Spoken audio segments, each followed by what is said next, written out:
Back home, Colorado Springs fire investigators have found a body in the rubble of a home that exploded and burned to the ground overnight. Another person still unaccounted for at this hour. It happened around midnight on Knotwood Drive. That's near Academy and Shelton.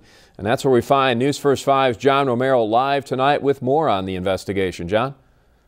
Well, Rob, the investigation is over for the night. It will resume in the morning, but all day, investigators have been trying to lock down the whereabouts of the two people that reportedly lived inside this house. Those whereabouts still aren't known, but what we do know is that the body of one person has been found.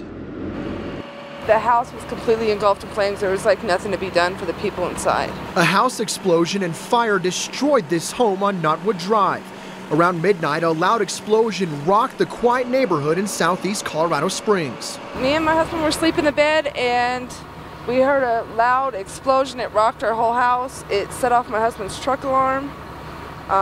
We came out and the house was completely engulfed in flames. Neighbors tell us there were two people living in the home, a woman in her 70s and her son in his 50s. Reportedly, they also had two dogs which were found dead. But the worst news came late Wednesday afternoon. They have recovered one body. As they sifted through the rubble, investigators found human remains, though not much more is known. At this time, we're unable to determine if it was male or female or the age. The whereabouts of the mother and son who lived in the house are still unknown, but neighbors tell us their cars were parked in front of the house when it exploded. Now investigators will keep searching for more clues. Right now we're going to work on the evidence recovery around the body, and then we'll continue on with our investigation on source and origin.